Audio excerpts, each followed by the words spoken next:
most chaotic hijack in history. 20 minutes after the departure of Ethiopian Airlines Flight 961, a man stood up from his seat and ran up the aisle towards the cockpit. As he was running, 2 other men also stood up and followed him closely towards the front of the plane. As they ran past the passengers, the men shouted to everybody aboard to stay seated at all costs, because I'm just tripping the fuck out of them. I'm aisle, bro. They're running down. Stay seated. Legs going right out. Clothesline. Falls. They had a bomb. When they arrived at the cockpit door, they slammed it open and confronted the 2 pilots. They told the pilots that there were 11 hijackers on board, and that they 11? And that's cheat. See, chat, when you're about to die, this is what you do. This is what you do. And I said this before. We have 11 hijackers on board. Actually, it's 12. Coincidence. I'm here as well. Coincidence. I know you guys are going to think, what are the odds, right? I'm also here for the same reason you are. Don't kill me, please. They wanted to fly across the globe immediately.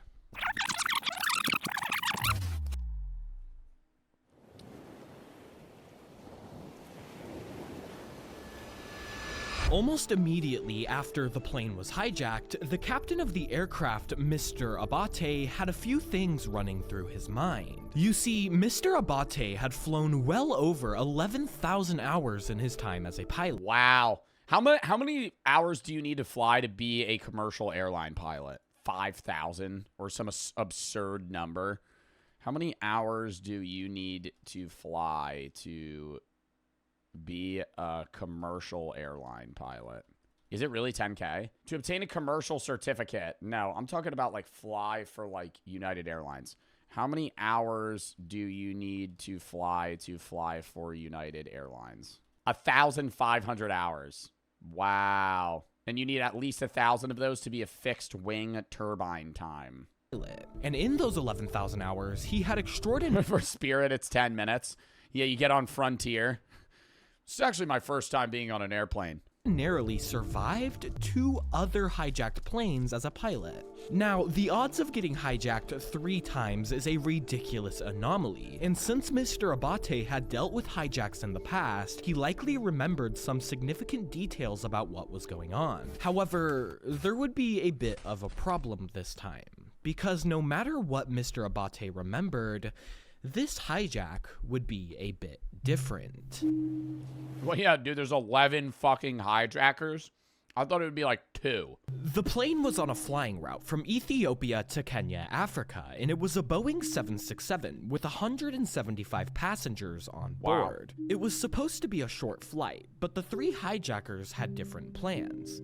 After they went on record telling the pilots that there were 11 of them on board, right away, they reportedly beat the first officer and forced him out of the cockpit. They then went ahead and grabbed the emergency safety axe and emergency fire extinguisher. What do we need an emergency safety axe on a plane for? What are we using that for? Chopping wood? What, getting into like a bathroom or some shit? For emergency? What emergency? Stuck seatbelts? I think scissors would do better. I think scissors would be better. A fire?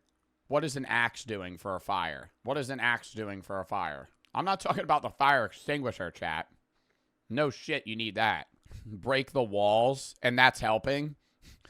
Oh shit, there's a fire on the plane. Give me the axe. You just start breaking everything up. And ordered Mr. Abate to change the destination from Kenya all the way to Australia. Wouldn't the plane not have enough fuel? Like, don't they only fuel it for a specific amount? Flying all the way to Australia would pose more than a few problems. Firstly, the amount of fuel it would take to fly across the globe is far You know, me and this guy, same brainwave. More than the amount given for the simple flight to Kenya. The plane simply didn't have enough fuel to meet the demands to fly there. I mean, yeah, it could probably fly to like... It's not going to have just enough to get to where it needs to go. But it's not going to have enough to fly all the way across the fucking globe. It's going to have enough to fly like maybe double the distance that it's flying. But for some reason, the hijackers weren't having it. They had reportedly read on an in-flight magazine on the plane that the type of Boeing 767 they were on could fly a max capacity of 11 hours. To the hijackers, Mr. Abate was lying to get an emergency landing. Mr. Abate, however, refuted strongly and insisted that he wasn't lying, showing the men that the fuel indicator on the plane only indicated enough for a flight to Kenya. But still, the hijackers did not care and continued to threaten Mr. Abate, saying, "All right, bro." And then I'm going to go, "All right, we'll fly to Australia and we're going to crash in the middle of the fucking ocean and you guys are going to die, okay?" I'm going to be a dick to them. At that point, he has the power to be like, "You guys are fucking stupid. You're hijacking the plane, okay. Unless you want to come down with a plane and pull some fucking kamikaze shit. You're like, we're dying here, okay? We're fucking crashing in the middle of the ocean or pick a different destination. We're not going to Australia." That if he didn't meet their demands, they would do the job. There was no way that they were going to make it even remotely far once they leave the African coast. Once they were over the ocean, there was little to nothing that could be done. What's the point of hijacking? I don't know, dude. I thought most plane hijackers just hijack planes to fucking fly them into shit. What is the point of hijacking this plane and flying to Australia? Like holding them hostage? I mean, why not just hijack like a bus at that point? Like, I don't know. I feel like that's easier, like a subway or something like that. But even with this knowledge, it seemed like the hijackers, no matter what they were told, would still deny the free flight. They already paid for their ticket. They would act weirdly refutive and didn't seem to believe or want to believe anything that the pilot said. After this frustrating interaction, two of the hijackers then left the cockpit and ordered everybody else on the plane to put their heads down and stop talking. They then took two of the hostesses in the flight crew and seated them next to each other, demanding them to make an announcement in 3 languages to everybody on board. The announcement notified everybody that the plane had been hijacked, that their destination will be changed, and that if anybody tried to intervene, they would use the explosive device. I just think that's cap, though. Don't you think that? Because I'm like, they want to go somewhere else. They don't want to die. So they're threatening the bomb on me. But if they blow up the plane, they're dying too. Like, they're killing themselves. And then they're not accomplishing shit. Yeah, like, I would get it if they're like, we're going to fly this plane into the fucking building, right? Or like some, like, you know, like 9/11 type shit. That's different. But this, it's like, well, you guys want to survive, so why the fuck are you threatening me with a bomb? Because if you blow up a bomb on a plane, we're all dead. At this point, it was hard to imagine how this would end up playing out. With no refueling stops, it seemed like the hijackers just wanted the plane to run out of fuel over the ocean. So for a final, last-ditch effort, Abate advised them to land the plane at Mombasa. It was near the shore closest to Australia and allowed for a refueling stop in the most efficient spot. But as expected, the hijackers refused this sentiment and ordered Mr. Abate and the crew to fly over the ocean immediately. They then shut off access to the radio and adamantly forced Abate to turn left. In this situation, Abate likely knew exactly how this would end up playing out if they flew over the ocean. It doesn't take a genius to know that an hour— I don't know. I just feel like he's still in the position of power. Like, they're threatening him, and obviously he doesn't want to die, but he could just nosedive this bitch straight to the ground. And they're going to beg him to stop because they don't know how to fly a plane, because they're clearly commanding him to do certain things. So they don't understand how to fly, right? They don't have any flight lessons. They're just saying, do this, right? And what if he just goes, no, and then starts nosediving, right? And then looks at them. What, are they going to beat him? What, are they going to kill him? Now what? Now they're just dead. Like, hijacking a plane doesn't make sense unless you're also willing to die. So this time, with a more certain seriousness— would you try to be a hero? I don't know. That's an in-the-moment thing, dude. Whether or not something's statistically probable. If I'm sitting there and there's like a 5% chance that I'll win, no. But if it's like a 50-50, like a coin flip, maybe. Abate strongly dissuaded the hijackers from attempting their foolish plan to fly to Australia. But instead of cooperating, the leader of the hijackers wanted Abate to call an Australian air center to let them know of their arrival. They started looking through the flight's timetable to find a number to call to Australia and showed it to Abate. Abate used this opportunity to ignore them and instead called the company. Oh my God. Abate used this time to basically just lie to them and call somebody else. Radio, informing them of the amount of fuel they had and the flight path that they were on. He knew calling Australia likely wouldn't change much, but when the hijackers realized what he did, the leader finally snatched the headset from Abate, now angrily forcing him to turn left. With no more choices or yeah, bro. Oh, you're gonna take my headset? What are you gonna kill me? Oh, you don't know how to fly a plane. Literally, this guy can go, I'm not helping you. And then, yeah, okay, then they're probably going to start killing passengers, and then that's going to force him to do it. But then he just goes, fuck you, nosedives the plane to the ground. Stalling methods, Abate finally turned left to Australia.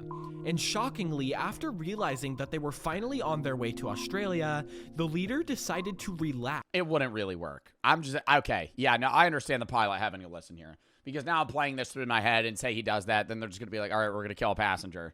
By sitting in the first officer's seat and messing around with the plane's control center while drinking whiskey and kicking the rudder.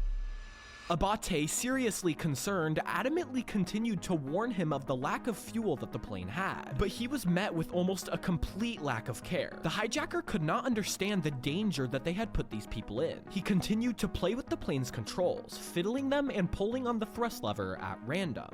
This was what? Like, what is their goal here? Are they just fucking, like, drunk idiots? Really odd to Abate. I mean, what was the reason for their action? He knew from experience that people usually have a reason, and in any crisis like this, the most important part is understanding and controlling the situation. But unfortunately here, Control had... He pulls a button and the wings detach from the plane, and Abate just goes, I didn't know that was a button. Why would that be a button? It's just, the wings, there's just a detach button. Seemingly slipped from his hands, and he could only watch as chaos unfolded. This feeling of helplessness in the hands of unknown people with power... Did they have weapons? No, they said they have a bomb, but it wasn't... He didn't say it was proven that they do. And Control is terrifying. And while nothing can compare to the terror that Captain Abate and the passengers endured, there's a similar sense of helplessness many of us feel today. That's an ad. I would be like, show me the bomb. Like, you know what I mean? If it's just like a dude and he goes, if anybody tries something, I'm blowing up the plane. I'd be like, where's the bomb? Like, show me the bomb. Like, did I miss that part? I'd be like, tell me where it is. Also became clear that the hijackers' threats of a bomb on board were likely lies as well, as was their claim of having 11 hijackers. As they flew further away from the shore, the plane slowly lost more fuel, eventually reaching a critical level. It's important to note that when an aircraft runs out of fuel, it doesn't just simply fall out of the sky. Planes can glide, and can glide surprisingly far. Obviously, not Australia far, but quite far nonetheless. Pilots in these situations are trained to be able to land aircraft in such off-putting circumstances. And on top of this, because Abate had stalled the hijackers by talking to them for so long, instead of just turning out into the empty Indian Ocean, which would have certainly been fatal, he was now far enough south that he could now turn out into the Mozambique Channel, which was filled with islands where he might be able to land. So when Abate originally turned left towards Australia, he made the Dude, he's thinking like, I'm gonna run out of fuel. Decision to fly towards like I have to do an emergency an landing. Island he had never even seen before. The Comoros, a small group of volcanic islands in the Mozambique Channel near Madagascar. He figured that once the hijackers... That is nowhere near Australia. ...saw the plane running out of fuel, he could convince them to let him glide the plane and land there. So, without informing the hijackers and still flying in the general direction of Australia, Abate headed towards the Comoros, prioritizing the safety of the passengers. W pilot.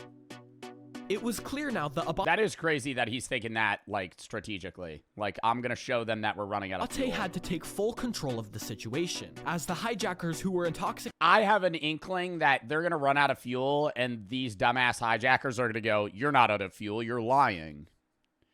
You're lying. ...from whiskey and becoming increasingly... Turn the engine back on. ...angry and chaotic, were unsafe and uncooperative. Abate could rely on them no longer. So finally, after a stressful time flying in the direction of the Comoros Islands, Abate saw them come into view and began circling them.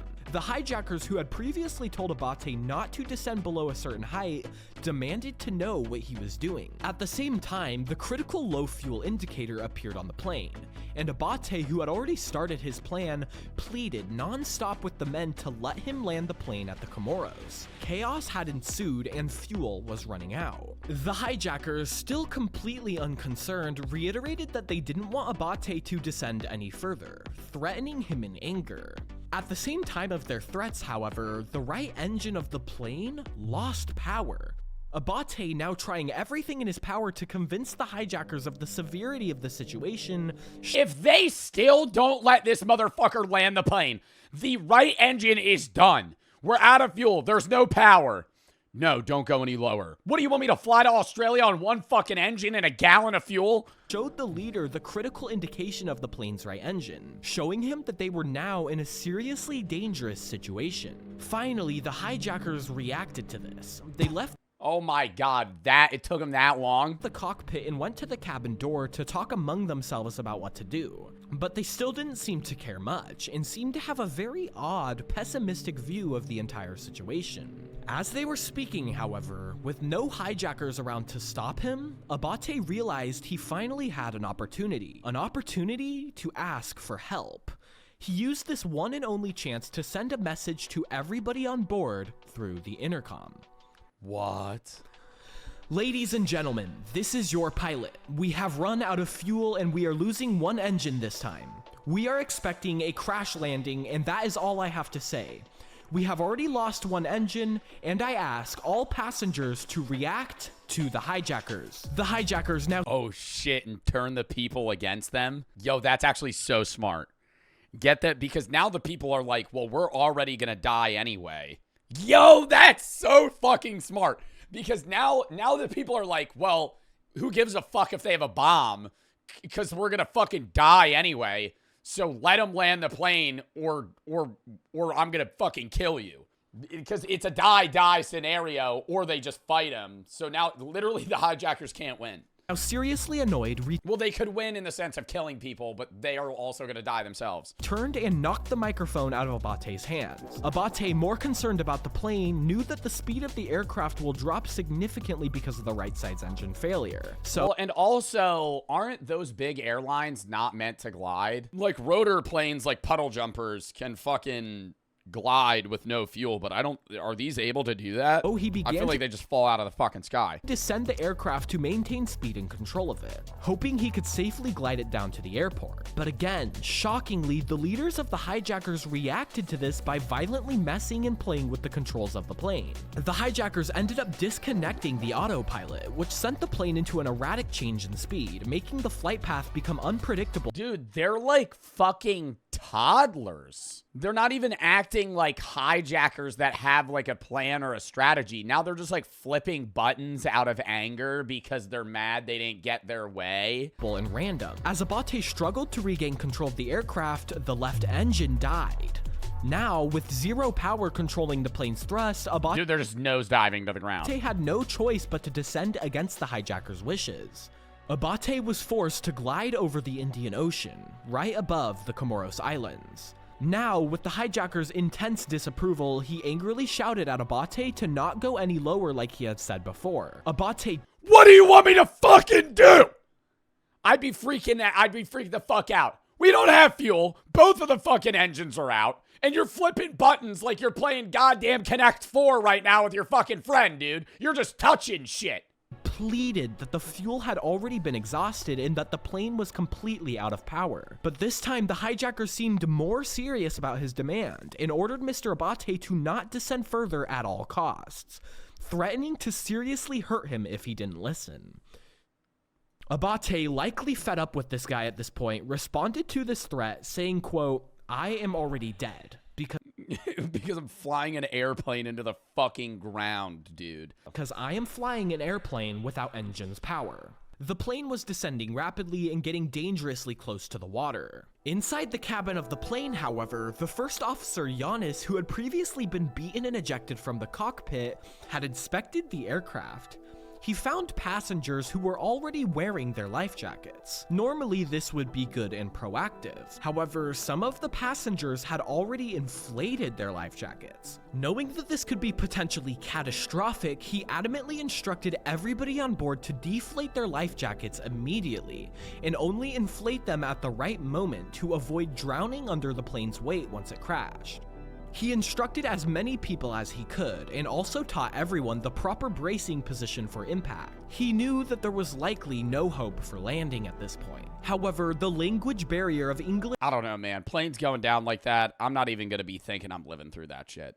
Like, I'd listen to the guy and do what he says, but the whole time I'm just going to fucking die. Like your plane's nose diving into the fucking Indian Ocean or wherever they are. Like, I'm not going, okay, yeah, I'm going to be, there's a chance I survive this. Now, seriously running out of time, knowing that the crash was imminent, Giannis told the rest of the crew to continuously teach everybody on board the proper instructions. He then went back to the cockpit. Yo, they really do teach you that shit at the beginning of every flight, too, and I just ignore the fuck out of them. When they do that shit where it's like, and you need to secure the seat belt like this. In a case of an emergency, you can take your seat out and wrap your hands around it, and it's going to be used as a flotation device. After that, say the oxygen cuts out of the plane, there's going to be things that fall down, and you have to put it on your face, and make sure to do yourself before securing others. I just go, bro, I'm a fucking wing this shit. And forced his way in, past the intoxicated hijackers, shouting at them to let him help Abate. After getting in and adjusting himself into his seat, knowing that the crash will happen at any moment, he helped Abate with the heavy plane controls, trying his best to stabilize the aircraft and take control of the situation. All while at the same time, the hijackers themselves still continued to mess around with the controls, creating a completely uncertain and chaotic situation. At this point, the plane was on a collision course with the water, just barely off of the coast of the island, and the aircraft was running on almost nothing. The altitude meter indicated that they were 150 feet above the water, and the flight crew, who had done everything that they possibly could have, were now left all alone with the full control of this massive aircraft barreling towards the water. They did everything that they possibly could have, but now they had to prepare for the worst. Abate and Giannis were now forced to prepare Ethiopian Airlines Flight 961 for a ditch into the Indian Ocean. Dude. Oh my god, it's gonna show it. Stop.